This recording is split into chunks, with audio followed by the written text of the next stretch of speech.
boarding the bus to go to Manchester for Jeff Daniels and Jordy Kinnear, and they're just on his first NHL shift. Here's a chance and a goal right out in front. Eric Staal with an opportunity to cash in early, and the Canes do. Just 61 seconds in, and they have a 1-0 lead. Loose along the boards. Jeff Carter engaging Rod Brind'Amour is knocked down by Scott Hartnell. Lupo run into by Patrick Eaves, and we have a disturbance. An altercation here, Casey Bohrer and Scott Hartnell.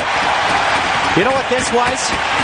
This summer, Rod Brind'Amour, Casey Bohrer wanted to come and work out early and be in the best shape he could for training camp. And so Rod Brind'Amour extended his garage house for Casey Bohrer to live in. And, of course, Casey is indescribably appreciative of that. So he sees Brind'Amour get hit. It was a clean hit. And so he wants to stand up for his captain. Beta given a shove by Kukkonen. Cullen swoops in, and they score! It trickles off of Antero Niittymaki and behind. Matt Cullen gets the goal. Carolina by a deuce. Oh, boy, what a goal. Around the board, Scott Hartnell there, 19 in white, holding onto it. Hartnell turns at his side. Carter. Jeff Carter throws on the brakes. Carolina in the box. Here's Hartnell. Right across. Unattainable pass intended for Carter. Wedged ahead by Timonen. Brett Carson is there for Carolina. Now Carter one more time. Holding. Shooting one. They score! Hartnell out in front. Carter, the original shot. And Philadelphia's on the scoreboard. Scott Hartnell gets the goal. Eric Staal 2-on-1 with Samsonov. They score! How about that? Carolina comes right back. Eric Staal makes it happen. Sergei Samsonov with the finish. Carolina back up by 2. Alberts hit hard by Scotty Walker. And that's what we're talking about. And now, the retaliation. Alberts has a hold of Scott Walker as he blindsided Carolina's 24. You know, a team's down 3-1 in their own building. Don't you think this is where, not having the instigator rule, one of the many situations, not having the instigator, I think would actually be a positive thing to police the game. That's a debatable subject, but it has some merit, no question. Walker with a finish on Alberts. 3-1, Carolina. It all started really back in the Carolina end. And Philadelphia is doing the right thing. You know, you can say you didn't like the hit on Alberts, but the Flyers are getting beat in their own building. This is, one of their energy guys, Gradna, Cote, and Asham. Fight. The crowd just got in a hockey game, and Scott Walker, who missed the start of the season because of a preseason fight against the Philadelphia Flyers, standing up for a teammate. You can always count on it for that. Yes. So Alberts gets 4 minutes for roughing. And Pickett scores! Set up by Ray Whitney as he hammers it by Niittymaki. Carolina will stay put on the power play. They lead it 4-1. Yeah, good for Joni Pitkanen. I can't tell you how well I think he's played against the Flyers. He gets booed every time he touches the puck. Corvo shooting one. Paddled down by Niittymaki, and they score! Eric Staal makes no mistake at all. And Carolina has a 5-1 lead. Right on. Alberts with a shot. It rolls in. Another chance. They score! Scott Hartnell with his second goal tonight. And Philadelphia is within 3.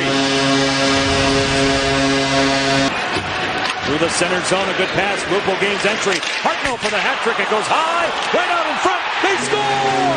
It is a hat trick for Scott Hartnell. Flyers are within 2. Rodney thought he had it, and it was bouncing off of the glass.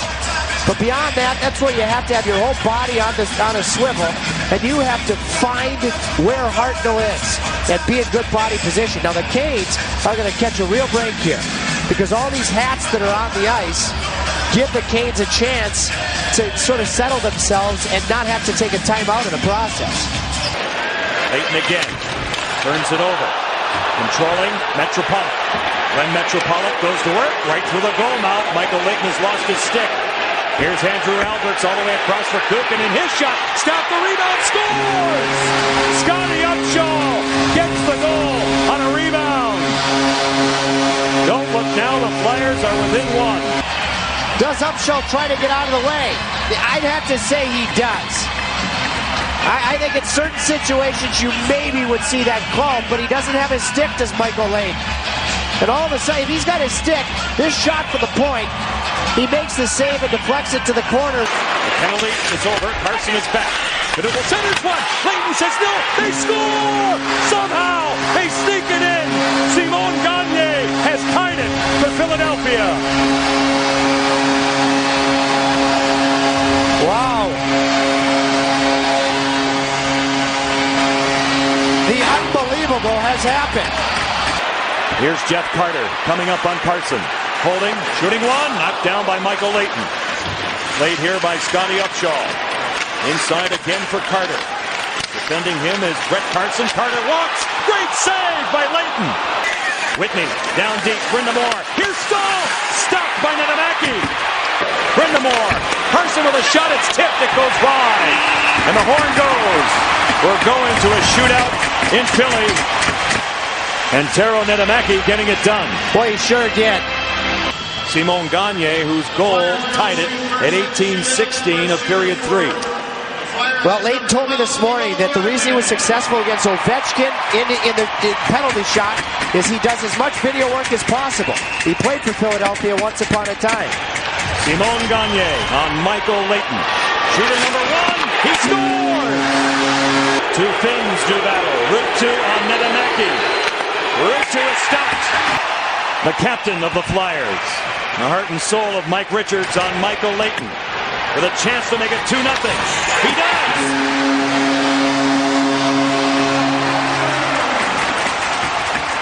It's tough to think that momentum carries into a shootout, but you can just see that Michael Layton has guessed on both of these.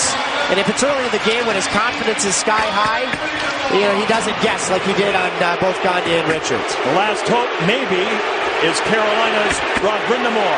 Their captain on Netamaki, the former Flyer, walks in, and he's stoned by Netamaki. Philadelphia gets the extra point.